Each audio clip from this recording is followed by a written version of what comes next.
Bonjour à tous, je vous laisse vous installer pour ceux qui sont en train d'entrer dans la salle. Bienvenue à Station F, au cœur de cet événement Impact PME. On est ravis de vous recevoir, de vous permettre aussi d'écouter des invités, on l'espère, en tout cas on les a sélectionnés comme ça, de qualité, pour vous apporter des réponses. Vous aurez d'ailleurs droit à la parole à la fin. On a un peu moins maintenant de 40 minutes ensemble pour échanger sur la transmission d'entreprise, transmission réussie, objectif transmission réussie, c'est comme ça qu'on a appelé ce rendez-vous.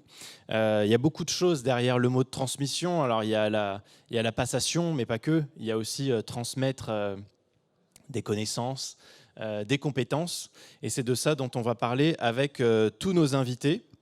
Nos trois invités que je vous présente tout de suite. Nous sommes avec Jérôme Galloni d'Istria. Bienvenue Jérôme. Bonjour. Vous êtes, Merci Emmanuel.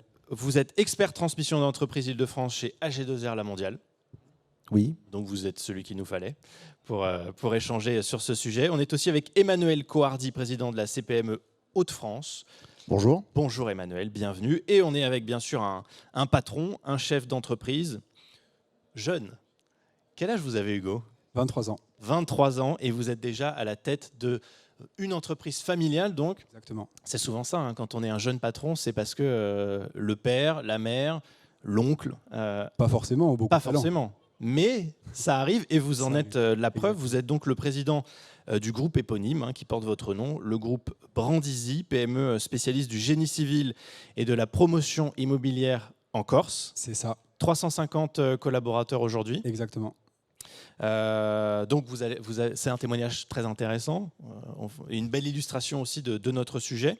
Je vais vous donner la parole dans un instant, juste pour qu'on soit bien d'accord sur la manière dont ça va se parler. On va d'abord poser le constat ensemble, de quoi on parle, et est-ce qu'on fait des bonnes transmissions d'entreprise aujourd'hui ou pas, quelles sont les lacunes. On parlera du départ à la retraite, parce qu'avec la réforme, ça a aussi eu des conséquences importantes sur ce sujet de transmission. Le repreneur, comment on le trouve, comment on le prépare. Alors quand c'est une entreprise familiale, le trouver, c'est plus évident, mais il faut quand même réussir à lui transmettre les compétences. Les spécificités de la transmission familiale, on s'intéressera à ça aussi. Et puis comment on passe à autre chose aussi. Quand on est celui qui a cédé son entreprise, c'est quoi la suite ? Parce qu'on ne part pas forcément à la retraite non plus, justement. On va rentrer dans le vif du sujet, donc en commençant par poser le constat. Est-ce que je me trompe ? Alors moi, je suis journaliste à BFM Business et j'en vois quand même défiler aussi des patrons. Et j'ai l'impression que souvent dans les PME, on ne sait pas forcément se préparer à cette transmission. Moins que dans les grands groupes, où d'ailleurs on garde souvent un président qui est là qui est toujours dans l'entreprise, qui est toujours là pour encadrer et qui va partir progressivement. Est-ce que dans les PME, on est aussi bien préparé que dans les grands groupes à cette transmission? Est-ce qu'on sait prendre le temps nécessaire et est-ce qu'on a les outils à notre disposition? Je commence peut-être avec vous, Emmanuel Coardi, président de la CPME. Vous, quel est le constat que vous faites? Alors le constat, il est clair. Moi, je vois beaucoup de chefs d'entreprise et bon, je ne veux pas vous annoncer mon âge, mais des gens qui ont à peu près mon âge, donc on approche de la soixantaine. Et c'est le moment où, souvent, il faudrait se poser la question de la transmission. On a fait un parcours dans l'entreprise, on l'a créé ou on l'a reprise à un moment, on se l'a approprié, on a passé du temps dedans, on a souvent investi de l'argent dedans, et le temps qu'on a pris sur la vie de famille, ça fait partie également de l'investissement qu'on a pu faire. Et on se retrouve parfois à un moment où il serait temps de s'interroger sur la transmission, mais voilà, tout roule, l'affaire marche bien. Et c'est ça le risque en fait, non ? C'est quand tout va bien aussi qu'on ne se pose pas forcément la question de la suite. C'est un des problèmes que j'ai pu constater. En fait, on a des gens qui ont des affaires qui fonctionnent, qui tournent, mais tant que ça tourne, on se dit je vais continuer. Et finalement, on attend. On ne fait peut-être pas les investissements qu'il faudrait pour renouveler le matériel parce qu'on se dit qu'on est un petit peu à la fin de la course. Et finalement, on gratte quelques années. Au bout d'un moment, on se dit, ça y est, c'est le moment, il faut que je parte. La fatigue, la maladie, ça peut être n'importe quoi, une envie de changer d'air. Et finalement, on avait un bijou qui s'est un peu dégradé et qui est beaucoup moins attrayant, en fait. Et ça, c'est le risque principal. C'est-à-dire qu'il faut vraiment se poser la question. La préparation de la retraite, on sait qu'il y a une date. Alors, on repousse les dates, mais on sait qu'il y a une date. Mais il faut peut-être s'affranchir de ça et se dire, finalement, à tout moment, regarder ce que l'on a, ce dont on dispose, nos envies, et se dire, c'est le moment où je dois céder. Jérôme, la transmission, c'est comme l'héritage. Il y a un moment donné où c'est un sujet qu'il faut aborder. Bien évidemment, alors familialement, on le verra avec Hugo, mais une transmission réussie, on va voir ce que c'est ensemble, mais on sait ce que c'est une transmission qui n'est pas réussie. Et ça, on peut déjà poser ce constat-là, qui a déjà été creusé par notamment un rapport de Madame Dombrecoste pour, à l'époque, Emmanuel Macron, qui était ministre de l'économie et qui cherchait à savoir comment favoriser la transmission d'entreprise. Et ça, c'était en 2015. Et son constat était assez édifiant, c'est de dire que 700 000 emplois sont liés à la bonne transmission ou à ces écueils. Et donc, la moitié quand même de ces entreprises, chaque année, ne sont pas transmises. Donc, on va s'intéresser évidemment à ce qui est une réussite. Une entreprise sur deux. Oui. Et donc, pourquoi? Alors, dedans, il y a plusieurs catégories. Il y a celles qui ne sont pas transmissibles. Bon. Trop d'intuitus personnels, j'ai un cabinet d'avocats, je suis tout seul. Et encore, aujourd'hui, un dentiste a du mal à transmettre sa patientèle. Maintenant, il y a aussi ceux qui n'ont pas préparé, comme le disait Emmanuel, en disant il ne va jamais rien m'arriver. Ça, c'est la transmission subie. Et la subie, oui, dedans, il y a le décès. Alors, il y a beaucoup de garçons dans la salle, oui. Eh j'ai une mauvaise nouvelle, c'est qu'après 50 ans, vous avez une chance sur deux quand même de décéder. Ça y est, vous avez plombé l'ambiance. Non, mais c'est important parce que l'entreprise, elle est souvent protégée par plein de systèmes bancaires, des dettes et autres. Le dirigeant qui, lui, fait tourner toute la boutique, personne ne s'occupe de lui. Pas seulement patrimonialement, je veux dire aussi psychologiquement. Et là qu'on va aborder ces freins-là, Emmanuel le disait, c'est la préparation essentielle. Bon, est-ce que vous, très rapidement, mais chez AG2R, la mondiale, vous avez des solutions très spécifiques sur ces sujets-là? Ah oui. Ouais, alors allez-y, sans forcément dévoiler. Très rapidement. Mais... Si. Ouais, il y a deux choses qu'il faut garder en tête. C'est d'abord la préparation, se préparer. Préparer l'entreprise, oui, mais se préparer en tant que dirigeant à un moment, passer le relais. Ça, c'est pas évident parce que. C'est-à-dire psychologiquement ou psychologiquement, bien sûr. Ouais. Alors, d'abord, j'ai envie de dire psychologiquement, parce que oui, nous, on va voir nos sociétaires qui nous disent, au fait, la retraite, c'est quand et c'est combien? D'accord, ok, on a répondu à cette question, mais ça ne veut pas dire qu'il veut transmettre. Ça ne veut pas dire qu'à l'âge de la retraite, il va partir, parce que plein de possibilités sont offertes. Donc, préparation, et je dirais, deuxièmement, c'est l'entourage. Hugo vous nous en parlera tout à l'heure, mais il a été entouré pour faire ça à 23 ans. Et oui, il a fallu là un bon avocat, là un très bon expert comptable et un bon notaire s'il y a eu de la donation ou du pacte du Treil. Ça fait quand même du monde autour de la table, plus le dirigeant à qui on dit alors tu pars quand?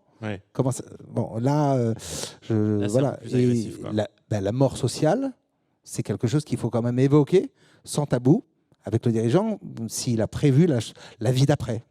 Hugo, bon, faut pas tout nous dévoiler parce qu'on a vraiment gardé une partie sur la transmission familiale. Mais quand même, comment ça s'est passé, vous? Comment votre père vous dit mon fils, c'est à toi de prendre le relais maintenant? Alors nous, ça s'est pas vraiment passé comme ça. Alors, je rejoins Jérôme sur l'aspect psychologique qui est vraiment important à travailler. Et c'est vrai que nous, on a été dans un cas de figure où effectivement, il y a le transmetteur qui doit s'y préparer, mais il y a également le repreneur qui doit pousser pour reprendre. Et nous, c'est vrai qu'on était dans une situation où j'ai eu mon parcours, j'ai fait mes expériences, je me suis senti prêt à un moment avec la volonté de le faire, et au final, j'ai poussé pour le faire. Mais là, à 23 ans, vous vous sentez capable, prêt, armé à diriger 350 personnes? Alors, capable, pas totalement. Je m'en sens capable à terme. C'est vrai qu'il y a toujours une période d'accompagnement. Après, vous êtes toujours dans cette période-là? On est toujours dans cette période-là. Ça prend combien de temps? Je pense qu'une bonne transmission, il faut partir sur plusieurs années. Après, un temps donné, ça dépend de plein de choses, ça dépend du cas de figure. Et cette étape-là, elle est très importante. Elle est essentielle, elle est primordiale. Parce que la transmission, c'est pas juste une formule. C'est ça, en fait. Ce que nous dit Hugo, c'est que dans une transmission familiale, où on a justement l'occasion de dialoguer aussi entre celui qui va céder les clés et celui qui va les reprendre, ça peut durer plusieurs années en fait. C'est ça une transmission. Oui. Ça peut durer très longtemps. Oui, tout à fait, ça peut durer très très longtemps. Et c'est pour ça, je pense qu'il faut se donner vraiment des jalons. Il faut se préparer, comme on le fait avec un pacte d'actionnaires dans d'autres structures. Il faut se préparer, il faut décider qu'il y aura un moment où ce sera effectif et on sera dégagé du cédant, finalement, parce que ça libère, ça permet de prendre des décisions, de faire des choix. Au final, je dirais que pour moi, s'il y a la même volonté profonde et du transmetteur et du repreneur d'être dans le même but, c'est le bien de l'entreprise, au fond, il n'y a pas de raison que ça se passe mal. On est sur la même Ça longueur ne d'onde. fonctionne pas, ouais. Là, c'est vrai qu'on est dans un cas de figure où il y a quand même un grand confort qui permet de faire ça dans la douceur, Bien sur sûr. une longue durée, et ce qui va permettre, on vous le souhaite en tout cas, de faire une belle transmission, que vous soyez bien accompagné, que vous ayez les compétences nécessaires. Il y a des cas de figure où c'est aussi plus compliqué. Typiquement, le patron s'en va au milieu de carrière. Enfin, c'était pas prévu. On parlait de, voilà, quand on a 50, 60 ans, ça peut arriver avant aussi. Comment on fait dans ces cas-là? C'est-à-dire que la transmission est forcément ratée? Non, non, non, bien sûr. On a beaucoup de gens qui, malheureusement, nous disent, au l'aube de la cinquantaine, de plus en plus, pour plein de raisons que vous avez citées, des difficultés liées parfois au physique, à la santé, mais aussi au contexte économique, ça devient plus difficile. Les normes pèsent beaucoup sur les dirigeants, beaucoup de normes qui sont renforcées, et aussi une gestion sociale qui apparaît quand même. Alors, un groupe de 350 salariés, j'imagine qu'il y a des gens pour s'occuper de ça, mais nos patrons des petites entreprises, ils sont parfois seuls, avec quelques salariés, et ils font tout. Et là, c'est difficile, et donc, ils ont parfois des opportunités à C'est céder quoi? à C'est 50 du ans. bricolage, en fait, c'est ça, hein? Il est le capitaine du bateau et il fait tout, de l'administratif à la gestion des RH. Mais est-ce qu'on peut faire ça bien quand on fait tout? J'ai beaucoup de patrons qui sont très bons là-dedans, mais à un moment, ils ont une opportunité, ils cèdent. Ils ont 50 ans, qu'est-ce qui se passe? Et là, ils viennent nous voir. Alors, on n'a pas beaucoup de temps pour anticiper, c'est vrai, mais il y a des solutions. La première question qu'ils nous posent, c'est « Moi, j'ai bien vendu mon entreprise, je ne veux plus travailler pendant les combien, 7, 8, 10 prochaines, quelle que soit la réforme des retraites qui vient de passer. Eh bien, débrouillez-vous, vous, assureurs, pour me générer du revenu confortable, parce que je ne suis pas prêt non plus à baisser mon niveau de vie, attention. Et je veux protéger ma famille aussi et en profiter dès 53 ans. Voilà, vous avez 2 heures. Et il y a des solutions. Il y a des solutions qui sont parfois méconnues pour arrêter de travailler et continuer à avoir une protection sociale. Emmanuel Cohardy, vous, à la CPME, vous partagez ce constat que souvent encore, c'est du bricolage où il y a un changement qui se fait et on prend plus conscience qu'il faut être mieux préparé, mieux anticipé. Alors je confirme que c'est vraiment le bon vocabulaire, c'est du bricolage. On n'est pas préparé, on ne se prépare pas. Créer une entreprise, on ne va pas se mentir, en 10 minutes, vous créez votre entreprise. Voilà, vous faites des statuts, vous faites, si vous avez un métier... Et on fait tout ça en ligne en plus. Voilà, vous faites tout ça en ligne, c'est facile, on va se lancer. Les premières années, on a du social qui est plutôt bienveillant. Voilà, lancer une entreprise, c'est vraiment ça ne s'apprend même pas à l'école, ça se fait tout seul. Par contre, dans cette gestion d'entreprise, on a plein d'étapes. On a la croissance, on a des difficultés, on doit faire face à ce qu'on a vécu, tous les chefs d'entreprise ces derniers temps, des crises sanitaires, des crises sur l'approvisionnement, sur la main-d'œuvre. Voilà, on gère tout ça en permanence. Je confirme, on sait le faire. Les gens le font bien. On a un savoir-faire au départ, mais on sait apprendre à manager, on sait apprendre à faire de la comptabilité, à faire de la fiscalité. Mais il faut toujours être entouré. Et le mieux, c'est d'avoir des bons conseils. Alors, on pense naturellement, quand on est confronté au jour de la transmission, on va aller voir celui qu'on connaît, donc l'avocat qui s'occupe de nos papiers, de nos assemblées générales, le comptable qui s'occupe de nos chiffres. Mais en effet, c'est du bricolage parce qu'on va avoir un seul son de cloche. Et qu'est-ce qui manque? Comment on fait pour que justement ce ne soit pas du bricolage? Et il faut avoir une vision à 360 degrés, on en a parlé, le social, comment est-ce qu'on passe de l'activité travaillant non salarié à la retraite, comment est-ce qu'on gère voilà, les cotisations sociales qui vont suivre derrière, comment est-ce qu'on gère les rentrées d'argent, ça a été vu, comment est-ce qu'on gère les relations avec chacun des acteurs, et surtout, comment est-ce qu'on trouve le repreneur. Ouais, bah oui. Et est-ce que sur ces points-là, justement, on peut faire appel à la CPME pour avoir des conseils quand on est un patron un petit peu perdu? On est là justement pour ça, on accompagne le chef d'entreprise du début à la fin. Donc en effet, on essaye de mettre en relation. La transmission d'entreprise, quand elle ne se fait pas en famille, c'est quelque chose qui est assez confidentiel. Donc nous, on a des réseaux, on est un peu tiers de confiance dans le sujet, donc on peut partager une information en disant, bah, tiens, je sais qu'un tel va céder son entreprise, donc on regarde dans le paysage qui est potentiellement repreneur, qui veut faire un peu de croissance externe, qui est dans une dynamique d'acquisition, et voilà, on essaye de mettre en relation. Bon, allez, on va enchaîner sur la retraite, parce que ça concerne aussi notre thème d'aujourd'hui. Hein. Comment est-ce que la réforme des retraites touche les dossiers des transmissions d'entreprises? Je vais peut-être continuer avec vous, Emmanuel. Ça désorganise, ça déstabilise aussi? Quand on écoute nos collaborateurs, nos salariés, ils nous disent, mais excusez-moi, bordel, je vais devoir travailler pendant 1 an de plus, 2 ans de plus. Et le chef d'entreprise, c'est pareil. Celui qui a anticipé, celui qui a eu la bonne idée de se dire, bah, tiens, dans 5 ans, je vais transmettre, on lui annonce finalement en même temps que c'est peut-être pas dans 5 ans, c'est peut-être dans 6, peut-être dans 7. Donc l'impact est le même. Oui, parce qu'il n'y a pas Clairement. une date, c'est pas à 64 ans tu transmets, quoi. Exactement. Ça peut prendre plus longtemps. Exactement, c'est ça. Il faut le mettre sur un planning, il faut organiser tout le métier de l'entreprise, il faut organiser les relations avec les collaborateurs, les relations avec les systèmes bancaires et autres. Vous, Hugo, c'est votre père, il fait quoi? Ça y est, il prépare sa retraite? Pas vraiment. Non. C'est là où je suis pas vraiment d'accord avec vous. Dans ce qui me concerne, dans notre cas, c'est vrai que moi, mon père, à partir du moment où il a su que je voulais revenir à l'entreprise, parce que c'était pas dit au début, de suite, il s'est mis à travailler pour trouver d'autres projets. Ouais. Donc de l'agriculture, de l'hôtellerie, quelque chose de différent. Mais c'est vrai qu'il ne voit pas la retraite comme un moment pour se reposer. C'est quelqu'un, quand il se lève le matin, il est obligé de partir sur un tracteur et de tourner sa pelouse, quoi. Enfin, ils ont besoin d'être dans l'activité. Je pense qu'ils ont besoin d'avoir des projets. Ouais, on parlera de l'après aussi tout à l'heure. Pour ça, j'en dis pas trop. Ouais, c'est pour ça, on dévoile pas tout. Mais dans une entreprise familiale, donc encore une fois, ce sujet là du départ à la retraite, il est sensible ou pas finalement? Alors, comme je l'ai dit, moi dans mon cas, c'est vrai qu'il n'y a pas un départ à la retraite vraiment qui est envisagé. Après, je pense ça dépend du profil de l'entreprise. Ça dépend si c'est des métiers passion, ça dépend de tempérament. Et voilà, je ne sais pas vraiment quoi vous dire de plus. C'est vrai que j'ai moins cette expérience que tous les deux autres intervenants sur ce sujet. Tout se passe bien, quoi. Tout va bien. Un mot sur les femmes dirigeantes, parce que cette réforme, elle touche aussi les femmes.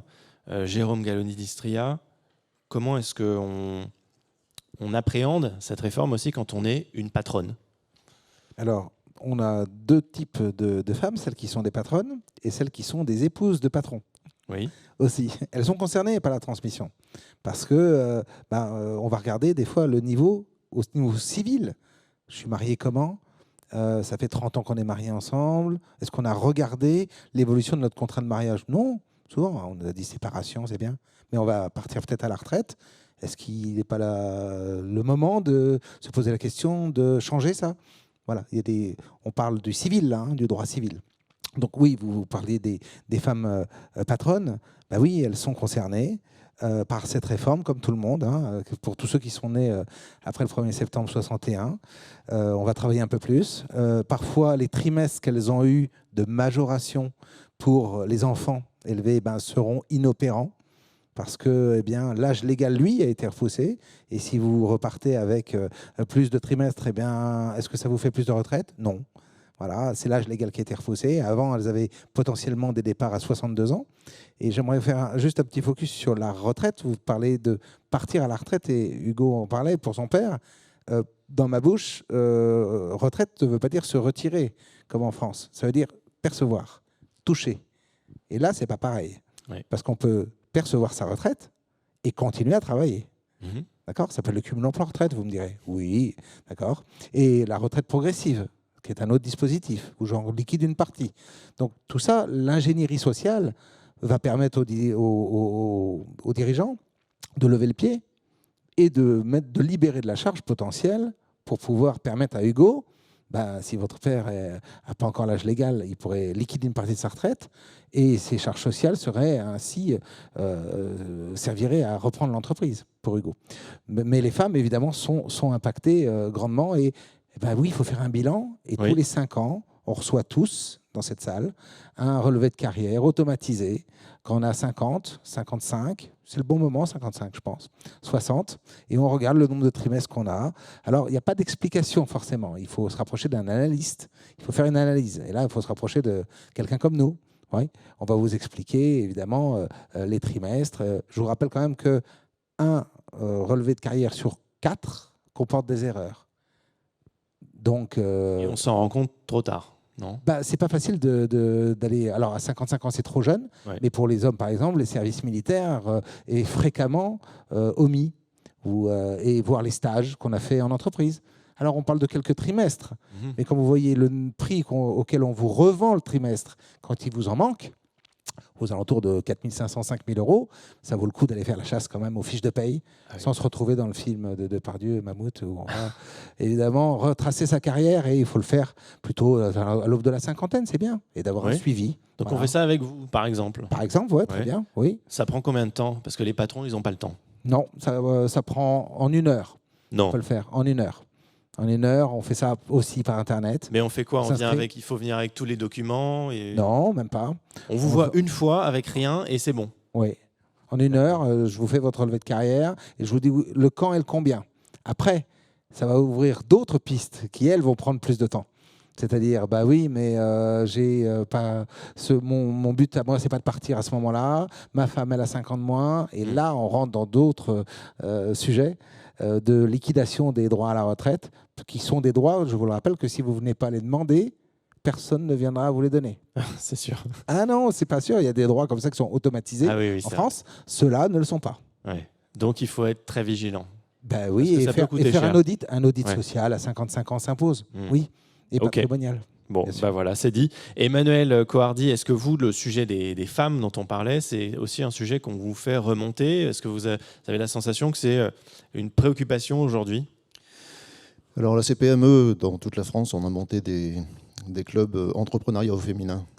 Et ça a du sens. Parce qu'une femme dirigeante, une femme chef d'entreprise, n'a pas le même comportement qu'un homme chef d'entreprise. C'est pas du sexisme. Voilà, la femme en général est un peu plus, on en parlait tout à l'heure, un peu plus prévoyante.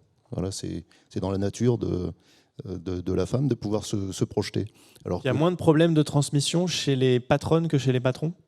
Ça s'organise mieux. Ah oui, d'accord. Plus naturellement. Il n'y a pas la fierté qui peut y avoir chez un homme de maintenir son activité, de garder son bébé, de tout ça. Ok. Donc ça, c'est quand même intéressant de le souligner aussi avec vous. Au-delà du départ à la retraite, alors parfois, il y a des cas moins fréquents mais qui existent, des changements de projet de vie. Un patron qui, encore une fois, il n'est pas à 5 ans de la retraite. Il est plus jeune que ça, mais il a envie de faire autre chose. Il a envie de se lancer dans une autre aventure entrepreneuriale. Là, c'est pareil. Il faut quand même prendre le temps de réfléchir. Même s'il se dit, l'année prochaine, je veux être sorti de la boîte, l'intérêt de la boîte, c'est quand même qu'on prenne le temps de faire une transition propre. Oui, tout à fait.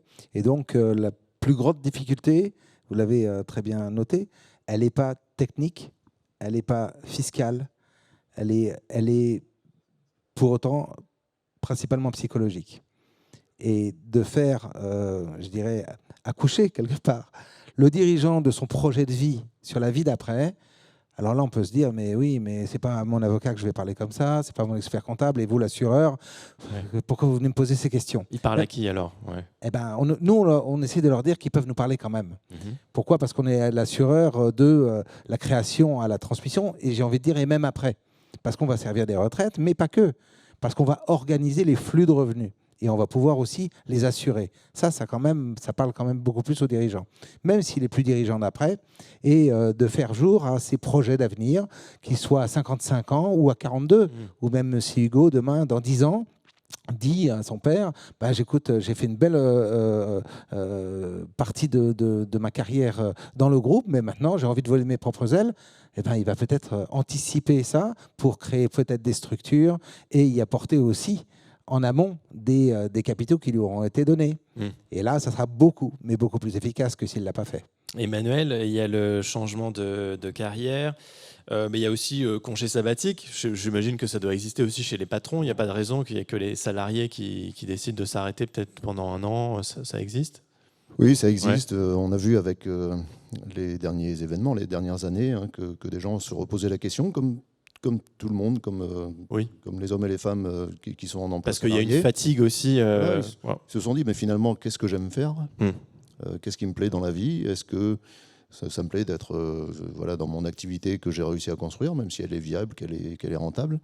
Et se dire, bah, tiens, finalement, j'ai une passion et je veux me lancer dans ma passion. Je prends beaucoup de précautions avec le sujet, parce qu'une passion, il faut que ça reste une passion. Et quand ça devient un métier, ça peut complètement changer.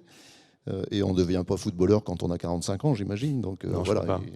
Mais on peut imaginer que le chef d'entreprise puisse se dégager de cette idée de la continuité de ce qu'il fait pour avoir la même réflexion que tout le monde, regagner du temps, regagner du confort de vie, ce genre de choses. Il y a un autre, alors là je parlais du congé sabbatique, je pars sur un autre cas aussi extrême, mais l'invalidité, ça arrive aussi que du jour au lendemain, un patron ne puisse plus assurer la direction, la présidence de son entreprise. Là aussi, comment on fait, rapidement, mais...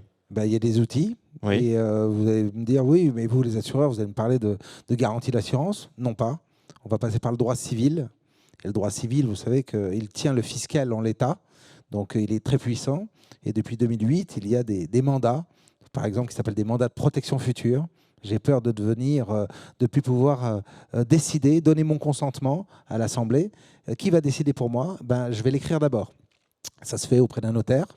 Ça s'enregistre et ça peut être la scission du pouvoir et de l'avoir. Le pouvoir ira évidemment à quelqu'un d'autre, l'avoir ira à mes enfants, par exemple. Mais dans le cas, par exemple, de Michael Schumacher, ça fait quand même quelques années qu'il ne peut pas décider de l'Assemblée générale à laquelle il ne peut pas voter. Comment on recueille son consentement ? Difficile.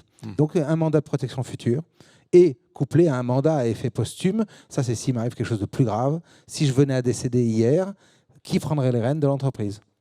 Voilà. Et quelqu'un de confiance, oui, pour la gérer et non pas en obtenir le fruit. Et ça, on peut très bien organiser ça. Mais voilà, avec un en bon étant notaire. accompagné, encore une fois. Surtout quand, quand ça arrive très vite, que c'est parfois un accident et que on n'a pas... C'est toujours un accident qui n'est pas prévu. Ouais. Et en France, c'est 0,2% des dirigeants qui ont ce type de mandat. Au Québec, c'est 80%. Je ne sais pas pourquoi, mais si, c'est culturel. Oui. Voilà, c'est culturel. Voilà. Mais ça peut changer. Mais ça peut changer parce qu'on en parle. Bon, dans un instant, on va s'intéresser, comme je le disais plus précisément, à la transmission familiale avec vous, Hugo Brandisi, président du groupe éponyme. Mais d'abord, trouver le repreneur. Comment ça se passe ? Il faut faire quoi ? Il faut d'abord faire un diagnostic de l'entreprise, il faut choisir le mode juridique de cession. Tout ça, c'est indispensable pour trouver le bon mode de transmission ?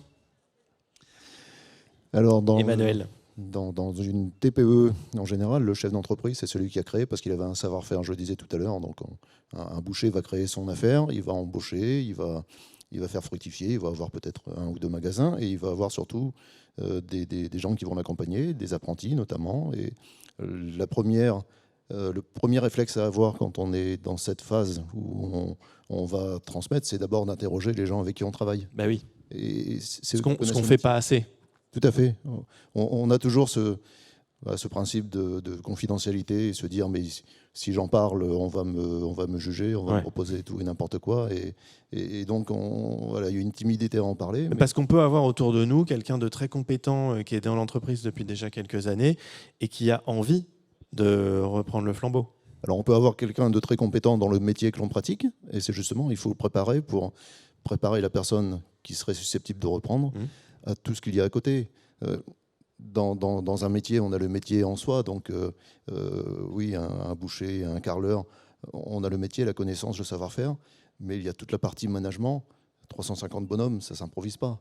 Il faut s'y préparer, il faut travailler avec le cédant pour qu'il explique comment on mène les équipes, comment est organisé, non pas l'organigramme, mais le fonctionnement. Mais ça, autant dans une entreprise familiale, comme le disait Hugo, ça se fait sur plusieurs années, donc on a ce confort-là. C'est vrai que quand vous parlez de la TPE, le boucher, qui a 1 ou 2 alternants, s'il n'y a pas vraiment pensé, il ne va pas avoir non plus 4-5 ans pour s'occuper de ça, pour transmettre. Non, mais on est toujours dans ce côté anticipation. Et s'il y a un message à faire passer, c'est bien ça. C'est toujours avoir conscience d'un calendrier qui est sûr, en tout cas. On va pas parler d'ouvrir les yeux sur ce qu'il y a autour. D'ouvrir les yeux et de ne pas hésiter à discuter de son choix. Nous, on est interprofessionnels à la CPME, mais il y a des syndicats de branche qui sont capables également de détecter l'âge venant et de dire, un tel, on pourrait le mettre en relation avec un autre qui pourrait vouloir faire de la croissance externe. L'entreprise familiale, la transmission familiale. Il nous reste quelques minutes pour nous intéresser plus particulièrement à ça. Il y a des outils, des dispositifs qui ont été mis en œuvre. On pense au pacte Dutreil, par exemple. Ce sont des leviers qui permettent de faire ces transmissions dans des bonnes conditions. Hugo Bandizi, est-ce que vous pouvez peut-être rapidement nous parler de la manière dont aussi ça s'est fait de votre côté? Alors de notre côté, effectivement, on a opté pour un pacte Dutreil. Après, en dehors des bénéfices fiscaux que je laisserai les autres intervenants détailler puisqu'ils seront sûrement plus compétents que moi à ce sujet, je trouve que ce qui est très important, c'est de se lancer dans une transmission et de figer les choses dès le début, d'avoir un horizon qui est donné, que les choses soient faites en quelque sorte. Et vous, c'est quoi votre horizon alors? Nous, l'horizon, il s'est fait sur 10 ans, ce qui a commencé à mes 20 ans. Voilà. D'accord. C'est quelque chose de très long, parce qu'en fait, on a 30 ans d'écart avec mon père. Et mon père avait lui-même 30 ans d'écart avec mon grand-père. Donc ça s'est enchaîné. Donc c'est pratique. Et exactement. Un mot sur ces dispositifs, peut-être Jérôme, Hugo, Emmanuel. Ce sont des bons outils aujourd'hui. Est-ce qu'ils sont d'ailleurs suffisamment utilisés? Jérôme. Suffisamment utilisés, non. Ouais. Pourquoi? Parce qu'on peut, un célèbre notaire commence ses conférences en disant, moi je connais 2 types de dirigeants, ceux qui ont une entreprise, ceux qui n'ont pas de pacte Dutreil. Donc en fait, oui, c'est utile pour la transmission, parce qu'un abaissement de 3/4 de la valeur pour payer les droits de succession ultra réduits, avec des conditions évidemment de conservation, c'est unique en France. Et ça a juste une vingtaine d'années. C'est un petit jeune homme. Pourquoi c'est pas assez utilisé? Il a votre âge, Hugo, le pacte Dutreil. Oui, oui. Et donc, au début, il était sur 50% de la valeur seulement. On est à 75%. Bon, il est revisité par l'administration parce qu'on y voit quand même presque une niche fiscale. Oui, mais en même temps, derrière, il y a le maintien de l'emploi. Et il y a une vraie continuité. Parce que ces entreprises qui sont transmises familialement, on le sait, ont une durabilité plus grande. Donc oui, un pacte Dutreil qui est là, il est en discussion d'ailleurs en loi de finances, là, avec des amendements, toujours pour le réduire, mais il tient encore. Emmanuel Coardi, est-ce que vous partagez ce constat que c'est un outil qui n'est pas suffisamment utilisé? Oui, de même que beaucoup de dispositifs, il n'est pas suffisamment utilisé. Et pourquoi? Parce qu'il n'y a pas une vraie connaissance de tous les dispositifs, mais ça on le mesure à tous les niveaux. On le mesure sur le social, sur la fiscalité. C'est vraiment, il faut avoir rencontré la bonne personne qui va savoir donner le bon conseil. Mais on ne peut pas tout savoir. Et c'est vrai qu'il n'y a pas une grande communication sur le sujet. Mais il y a beaucoup de dispositifs comme ça qui sont méconnus. Oui, et en même temps, c'est comme le loto, le pacte Dutreil. À part qu'il n'y a que des gagnants. Pourquoi? Parce que si vous ne voulez pas transmettre, c'est pas comme le loto alors. Si, il n'y a que les gagnants. Parce que si vous ne voulez pas transmettre et que vous avez fait un pacte Dutreil qui ne vous sert à rien, c'est pas grave. Parce que vous auriez eu une couverture en cas de décès à moins 75% de la valeur quand même. Alors que c'est beaucoup plus difficile lorsque vous allez me dire oui, on peut faire un pacte Dutreil post-mortem. Mais c'est quand même plus contraignant. On peut quand même. On peut et décéder et faire un pacte Dutreil après. C'est compliqué, mais on peut même le faire tout seul maintenant, l'engagement collectif. Donc oui, il y a des souplesses, mais elles sont tout de suite beaucoup plus compliquées à mettre en place. Et pourquoi ne pas l'avoir fait avant? C'est bien dommage parce que cette assurance permet quand même la continuité beaucoup plus facilement. Ouais. Bon, on va terminer. Alors, le patron, il a cédé son entreprise. Maintenant, il veut passer à autre chose. Mais il a bien le droit, il a bien mérité aussi parfois. C'est difficile quand même, non? De passer à autre chose une fois de laisser les clés quand on a dirigé une boîte pendant plusieurs années, parfois plusieurs décennies. Il faut préparer aussi ça. Voilà, je pense qu'il faut se préparer psychologiquement à l'idée, mais voilà, avec l'accompagnement et ce qu'on voit avec le cas de Hugo, c'est bien un accompagnement dans la durée, donc il va y avoir le temps pour l'individu, hein, pour papa de passer à autre chose et de lâcher au fur et à mesure. Mais c'est vrai que accéder à une retraite brutalement, je veux dire, c'est compliqué à vivre. Je l'ai vu sur certains de mes collègues qui finalement se retrouvent... alors on a toujours les associations, on a des gens qui continuent à nous accompagner à la CPME, il y a des gens qui continuent à nous rendre des services et prendre des mandats, mais ça ne suffit pas, c'est pas comme ça qu'on s'accomplit. L'humain a besoin de s'accomplir et ça a été cité tout à l'heure par le président Asselin, c'est que on a une vraie valeur travail, on existe en travaillant et en produisant quelque chose. Donc voilà, il faut s'y préparer, il faut faire ça. Et encore une fois, être accompagné, quoi. Tout à fait. Est-ce qu'on a les bons outils pour ça ? Je ne pense pas qu'on ait trouvé la bonne formule pour accompagner parce que voilà, c'est pas tout à fait une technique. En fait, c'est du relationnel, c'est de la mise en confiance. Hugo, je ne vous repose pas forcément la question parce qu'on a compris que vous, votre père, il n'y avait pas de problème. Il sait très bien ce qu'il... Oui, je pense que c'est quand même... On vit à travers l'entreprise. C'est vrai, quand on est chez l'entreprise, on est sollicité, on est stimulé. Et aujourd'hui, c'est grâce à ça qu'on se sent vivant. Donc si ça s'arrête net, je pense que c'est véritablement un choc. Jérôme, vous aurez le mot de la fin, mais sur cette question de l'après, est-ce qu'il y a des solutions très concrètes qui existent ? Comment est-ce qu'on accompagne ? Peut-être vous aussi, comment est-ce que vous accompagnez dans la suite ? Oui, enfin, c'est pas de moi, hein, c'est Charles de Gaulle qui disait que la vieillesse est un naufrage. En fait, non. En fait, non, parce que la vieillesse, elle arrive beaucoup plus tardivement. Et la vie d'après, j'ai envie de dire, qui dure presque maintenant, la durée de notre première vie jusqu'à l'éducation, une trentaine d'années. Et évidemment, si on ne l'a pas prévu, si on ne l'a pas anticipé, si on n'a pas fait jour à des projets, et là, on a les freins psychologiques, la mort sociale, qu'est-ce que je deviens après, qu'est-ce que j'ai envie de faire. Et ça, c'est des logiques d'anticipation. Je me fais accompagner des dirigeants par des coachs spécialisés pour... Donc ça existe aujourd'hui quand même. Bien sûr. On disait qu'il n'y a pas forcément les solutions. C'est quoi ces coachs ? C'est des coachs de dirigeants, de la conduite du changement, de l'accompagnement, des coachs à la fois perso. C'est eux-mêmes des patrons, des anciens patrons ? Bien sûr. Ouais. Très souvent, qui ont vécu ou qui ont vu quels étaient les dégâts lorsque ce n'était pas préparé. Et donc, la préparation, cette anticipation globale, à 360, comme le disait Emmanuel, est essentielle. Merci beaucoup. Il nous reste 2 petites minutes. Si vous avez des questions dans la salle, c'est maintenant, n'hésitez pas. Je vois une main qui se lève peut-être à droite. Alors, est-ce qu'on a un micro ? Oui, on va transmettre le micro, ça sera plus simple. C'est le long des marches sur la droite. J'ai vu une main se lever par là, voilà, juste là. Je passe le micro. Est-ce qu'on peut peut-être un tout petit peu éclairer la salle pour les réponses, les questions ? Allez-y. Bonjour, merci pour vos interventions. J'aimerais avoir plus d'informations sur le mandat de protection future en cas d'invalidité, s'il vous plaît, car mon principal frein en tant qu'entrepreneur aujourd'hui, c'est l'accès à l'information. Oui, Jérôme vous répond. Alors, c'est pas l'assureur qui le met en place, hein, c'est souvent avec un notaire. Un notaire. Alors, pourquoi les notaires n'en parlent pas ? Alors, je vais vous le dire pourquoi ils n'en parlent pas, parce que c'est très peu rémunéré. Voilà. Le coût de l'enregistrement d'un mandat de protection future, c'est quelques centaines d'euros.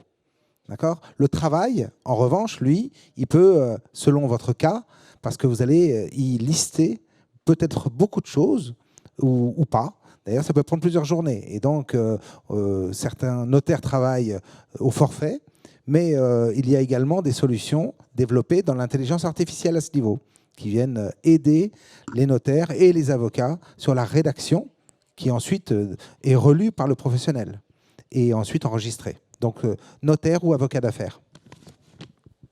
Je vois la dame faire oui de la tête. Je pense qu'on a bien répondu à la question. J'ai des listes. Est-ce qu'on a une autre question ? Tout en haut là-bas, madame. On va vous passer le micro. Aurore arrive tout de suite. Aurore fait du sport aujourd'hui. Juste pour savoir, est-ce qu'il y aura encore des questions ? Est-ce que vous pouvez relever la main ? Je ne vous ai pas vu. Voilà. Il y aura encore peut-être une dernière question là-bas et puis ensuite on va s'arrêter après sur les questions. Voilà. Ouais. Merci. Allez, une question très rapide. Oui. Merci pour vos explications. Alors ma question elle est simple, c'est des choses qui peuvent arriver à tout le monde quand il y a une mise au sol, c'est-à-dire qu'il y a une destruction totale financière qui peut impacter toute une famille, toute une vie. Quelles sont vos solutions? Mise au sol. Oui. Oui. Qui peut répondre?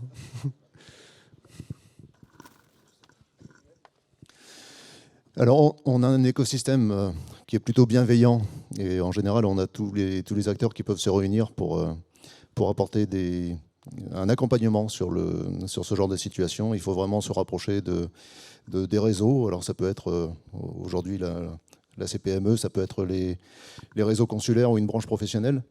Mais il y a toujours des gens bienveillants et des gens qui sont là pour accompagner. On a des réseaux qui permettent d'accompagner psychologiquement le chef d'entreprise quand il y a une difficulté. Je pense à Apaisage. On a des réseaux. La CPME est porteur du dispositif GPA, groupement de prévention agréé, qui sont capables également d'apporter un conseil. Ce sont des gens qui sont chefs d'entreprise ou anciens chefs d'entreprise qui vont accompagner la personne en difficulté pour lui trouver une solution en ouvrant les réseaux, en ouvrant des portes et en essayant de trouver des solutions. Je crois qu'on n'est jamais vraiment tout seul, mais il faut surtout communiquer sur la situation. Merci Emmanuel pour cette réponse. J'espère que ça vous a un peu éclairé. Je crois qu'il y avait d'autres questions dans la salle, mais vous pourrez les poser une fois qu'on sera descendu de scène à nos invités qui étaient avec nous pour répondre à ces questions. Merci beaucoup Jérôme Galloni d'Istria chez AG2R La Mondiale, Emmanuel Coardi à la CPME et Hugo Brandisi, jeune patron de 23 ans du groupe Brandisi qui nous vient de Corse spécialement pour vous parler aujourd'hui donc à Paris dans le cadre de ce salon Impact PME à Station F. Merci beaucoup d'avoir été avec nous. Merci à tous. Merci.